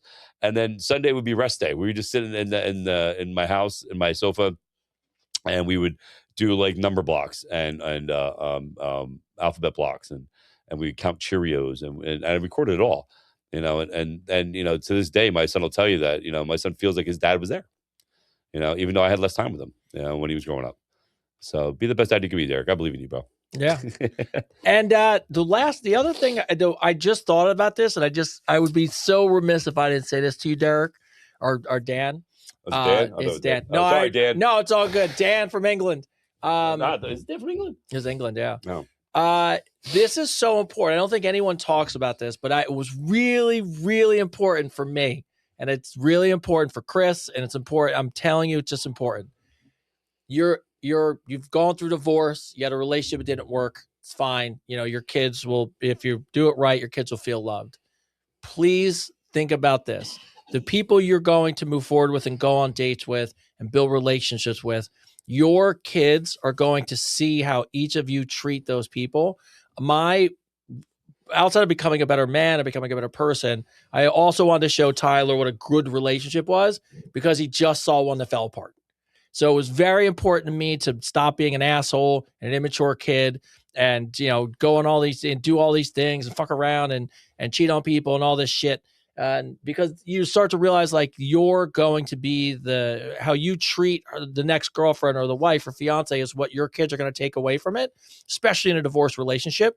So also just be mindful that beyond just being a better person, a better dad, all that stuff, which is so important, try your best to be better in your relationships as well. What did you learn from this divorce? I don't know whose fault it was or wasn't, but I always tell people, you've really matured when you leave a relationship and you don't think about what the other person did. You think about what you could take away from it to be better in your next relationship. Think about that when you're in the dating world. Think about that when you're choosing people to be around your kids. Choose wisely because they're watching and you're going to make an impression on them. It's very important. Yeah. Or just don't bring them around at all until you're sure you want to date somebody. Yeah. That's what I like when I had Avery, like I think I've only dated one or maybe two people in Avery's last 11 years of his life. One really serious one. The rest, no. I never gave up my time with my kid on the weekends. And I wouldn't even be on the phone. I wouldn't even be on the phone. When I had him on the weekends, I would not even be on the phone. It would just go dark. I would just go dark. Yeah. And I would tell people too. If I was talking to people, I'd be like, listen, this is how I understand something. I'm not going to talk to you all weekend. And they'd be like, whoa, what do you mean? I'm like, because it's his time. It's time. I'm on his time. You know what I Yeah. mean? I'm on his time right now. And here's the other thing, Dan. You want to create that safe place. You know, you want to create that place that's calm. It has a steady energy to it. Kids feed off of that, bro. Like, that's why my kid wouldn't live with me, man.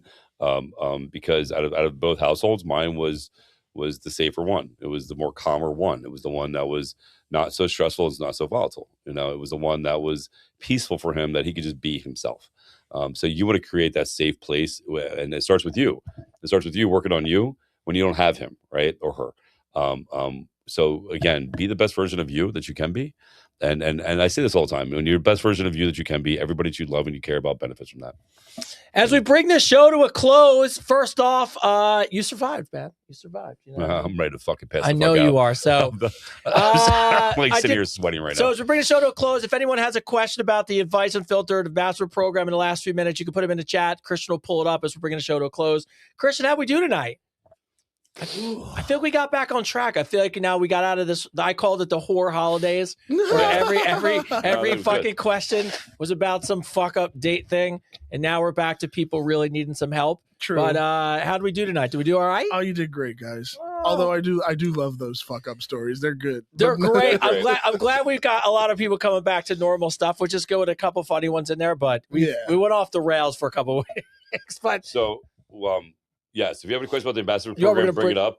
But I also want to bring up what I'm doing March 1st. yes, pull that up. So if you're not watching right now, go to YouTube and you're going to see on March 1st, I am doing a cocktail and what is it? Conversation cocktails. Conversation cocktails. Is that what I'm doing? Cocktails with conversations. There it is. There we Q&A go. cocktail Zoom with motivational speaker Christopher David March 1st. Look at you, handsome picture. Yeah. of you. So if you guys are interested in having a one-on-one conversation with me, you want to talk to me, you have a question with me, you can join us. All this money is going to charity.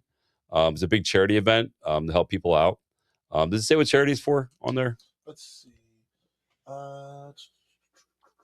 There's limited tickets available. Profits will go to Cedars Can Support to help cancer patients. and Okay, their so yeah, this is for families. cancer patients. Awesome. So listen, if you want to help cancer patients and you want to talk to me, March 1st, I will put this on my social media. We're going to clip this and put this on social media.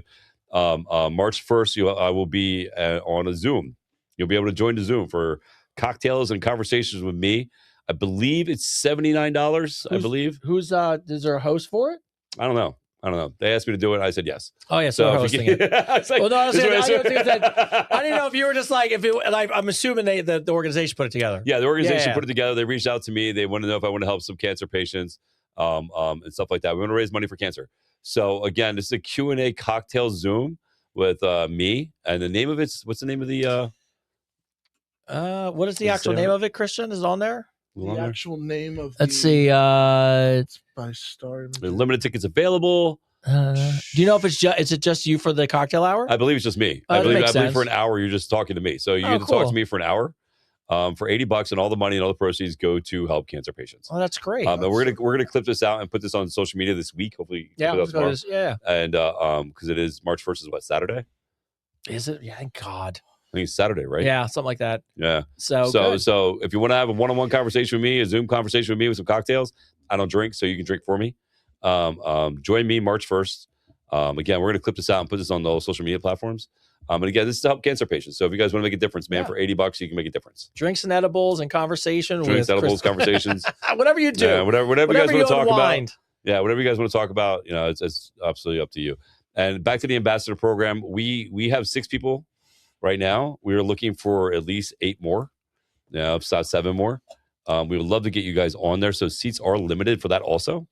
Yeah, we can only take on so many people, and they have to be the right people. Yeah, and they have to be the right people. So even if we don't get the number we're looking for, we're going to pick the right people anyway. Yes. So again, check out the ambassador program, and definitely come and check us out for all that, and check out March 1st for the cancer stuff, and then don't forget about the U Rhino thing too. We got the U Rhino charity too. U Rhino. If you guys want to help some rhinos, go to my Baby Instagram rhinos. and let's save some rhinos. You can actually go with me on a safari in April if you're into doing all that. All right. And all right, so Christian, you're good. Ty, do you have any comps coming up for the spring and summer? Nice. The only one there is Arizona. It's Arizona. When's Arizona? June, July. My phone's dead, so I have zero clue. I can't look it up right now. All right. Well, hopefully he got some stuff going on. Anything else going on in your world except for me and you getting ready for in March? What's happening in March? I know what's happening in March. Never Right? mind. Well, first thing I want to do is I'm holding you to this. We're going snowboarding soon. Yeah, we'll go snowboarding for Yeah. sure. Holding you to that. But besides that, no, life's been nice. We're gonna do some father son content. Ty. I'm gonna show Tyler that that my abs are gonna be better than his. So that Nice. hasn't been true since I've had abs. that's a goddamn lie, bro. No, it's not. That is a Who goddamn doesn't lie. have abs? I could wash your clothes in my abs You in could too, 2025, mine bro. Too. We You can put run on I bet right you, I now. bet you both because I haven't eaten shit in the last 2 days. That's always the best. That's the best part of being sick, bro. Right? I haven't eaten Like, I shit. drop 11 pounds. Hey, Buzz, I see you're on here. Buzz, have you done that before? It says if you can join Sunday, do it. It's always a great time in those chats. Buzz, have you done it before? This will Sounds be the like first time I'm doing it. This is the first time they invited me to do it. So yeah, I want to make sure we do some good. Yeah. I love Buzz. We're gonna have Buzz coming on soon. Oh, he's coming on. He's doing the Oscar show. yeah, he's gonna come on doing the So Oscar show. yeah, just so you guys know, Buzz will be on the show. We're working out the date. I believe we'll probably do the Tuesday before the Oscars. Got to look at his schedule, but because he's big in that world, we are going to do an Oscars preview or post show depending on his schedule. Is he on there? Do you want? Is he coming? Is that who's on there? Is that who's doing it? Penny? Is that the person who organizes it? He goes, Penny is amazing. Oh, there you go. All right, so He Penny. knows. Yes. And is he Buzz? Are you coming on before the Oscars or after the Oscars? Buzz, are you coming on before the Oscars or after? Let's see. I think he's coming before. Penny McGregor. Oh, that's a great Scottish name. There you go. I love that. Penny McGregor. Yeah. So Thank you, Buzz- Penny, for letting me do it, by the way. So Don't ask me Buzz to will do be it. on here once we figure it out, but he'll be our next guest. He's going coming to on before. He's going to come on. We're doing an Oscars preview show.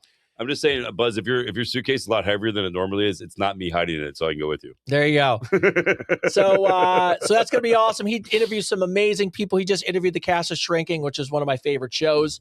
So we're going to talk some Oscar stuff with him, which I think will be really fun. And before we get off, as always, I'll come with you, Buzz. You need assistance? I'll come with you, bro. Buzz, we could come as your assistants. And bodyguards. We'll come. Oh, we could be his bodyguards on the red carpet. Yeah, we'll come, I Buzz. love it. As we bring the show to a close, as always, first off, thank you to the team. Thank you to the squad. Thank you for Chris for dragging your sick ass over to the studio. I'm That's like fucking dripping- dedication. I'm like dripping sweat right now. Yeah, I know you are. So usually I would touch him more often, but I don't want to be sick. No, don't get sick, bro. But look, if you guys are, second of all, I wrote shout out to Matt Rife. I reached out to your management team. You're going to be in New Jersey. I'm going to be at the show anyways. If you're going to be in New Jersey and you're going to be at the Prudential Center, I don't know why you wouldn't come on a #1 podcast in the world for self-help and self-improvement. And by the way, it's 40 minutes from the fucking Prudential Center. So hopefully your management team gets back to me. That would be awesome to have That'd Matt be Wright. amazing. Be awesome to have Matt Wright as a guest. And then beyond that, look, the ambassador program, what I would tell everybody, if you want to be, I'm going to say one fucked up thing, and then I'm going to say one better thing. The fucked up thing is for you people who keep falling victim to scammers, and you're trying to be, have conversations or be in this world, there's only a few things that are real. One is Conversations with Chris is coming up March 1st for the cocktail stuff, Chris, which is bring up great. that one. And the other one is Show the one. ambassador program. Because Who's on it? is that one? No, go Oh. ahead. Keep talking. So, the ambassador No, you're program just is a on way it, not right there. only to have access to us, which is great. Oh, look at that. You're going to come to LA? You fly me out, I'll come do it. So, yeah, we'll go to LA. I'll go to LA. I need to go out there anyway. So if you want to fly me out, I'll do it. Oh, I have a new thing for us out in LA that you'll be really excited I about. love new things. It's it has to do I with feel like I'm dying in this chair. lots of cameras. I feel like I'm But, just slowly slouching in the chair. But if you really are going to spend the money for scammers, you might as well get some fucking help. Right. Tired of people giving money to scammers when you could just actually have access to it and actually be a better person. So that to the side for a second. I can't believe somebody actually told me they didn't mind giving the money to a scammer because they didn't want to get they didn't actually want to better their life. I was like, it's the craziest shit I've ever heard. Secondly, look, our goal of the podcast, people ask us all the time, like, oh, well, you're gonna take the show on the road. Get all that stuff. Take the show on the road, go to a network, fuck great. None of it's important unless we help people. And the reality of it is that that's you have to be willing to invest in yourself. You have to be willing to put the work in. But if you connect and feel like, the community is what you need and you're not in a good place and you don't have the people around you that can support you and get you there, it's not just about fitness. fitness is a huge part of what we do in terms of our daily lives and the community, but so much more of it is about the mental health part of it, not being alone, having people actually push you. My friends are fucking fantastic. They don't give a shit if I go to the gym. They don't care what kind of dad I am. They're not motivating me outside myself.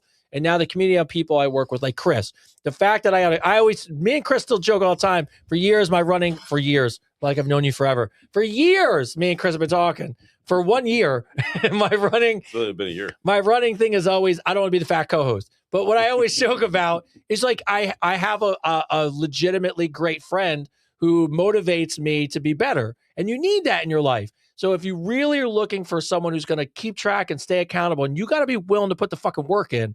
But if you really want to work and be part of the show and everything that goes into Vice Unfiltered for an entire fucking year, I don't know what could be better than actually meeting with us, working with us, and then having access to us. Conversations with us. And then it just helps us because we want to help people. Yeah. So, but outside that, I want to hand it over to Chris because before he passes out, thank you, Shannon. Shannon's the best. Shannon's been an OG. All right, so I don't want you to pass out before you go home, and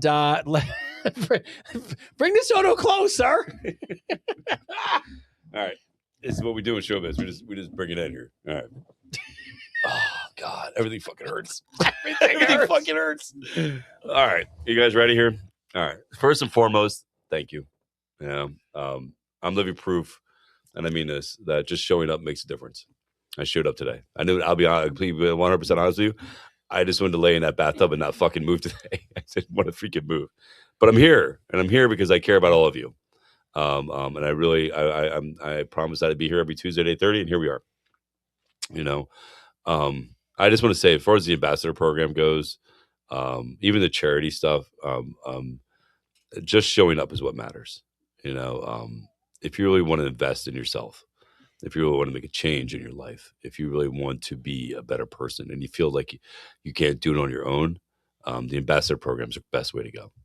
It is one of the best programs I've ever been a part of. And what's great is it's real. We're not out here trying to sell you a fucking quick fix. We're completely 100% honest with you that it takes work, but we're willing to help you do the work. We're willing to help you, show you how to give you the tools. As I tell people all the time, man, I can show you how to build a house, but I have to give you the tools. And if you don't use the tools to build a house, then the house doesn't get built, right? So build your house. There was some lady that messaged me and told me that her grandmother gave like $25,000 or like $50,000, some scammer. And then I sent her a message. I sent her a video message saying, if we can, hey, this is not me. If we can stop sending this person money. And she thought I was a scammer. She literally said, oh, that guy's not real. He's trying to scam. I'm like, oh my God. Some people just don't want to believe it. But listen, if save your money for things that are important, don't give it to somebody to meet me. Give it to the ambassador program. Give it to this cancer charity that you actually get to talk to me. Give it to the rhinos, save the rhinos, but join the ambassador program. Let us help you help the world. 'Cause that's really what it comes down to. I can't say this enough. I know I say it all the time, that the moment you take care of yourself, the moment you become self-aware, the moment you stop pointing fingers and wanting to judge everybody else for the world not being how you want to be it, and you take responsibility and you take that step, everything in your life changes. Everything. I give you my word. Everything changes. And not only that, but everybody you love, man, your kids, your spouse, your family, your friends, the moment you take that opportunity to be more self-aware, to change your life, to become a better person, everybody you love benefits from that. And we're living proof of that. As always, we believe in you. We believe in the best in you. And I just want to remind you, the world is a better place because you're in it. And thank you so much for watching the show. This is Advice Unfiltered, episode 5, season 2. All right, thanks everybody. Calm Canine by Native Cuticles. For those anxious moments when shit hits the fan or you run over a cat. Use the promo code AUF for 10% off your next order. Advice Unfiltered and Calm Canine. Almost as good together as peanut butter and pumpkin. Advice Unfiltered.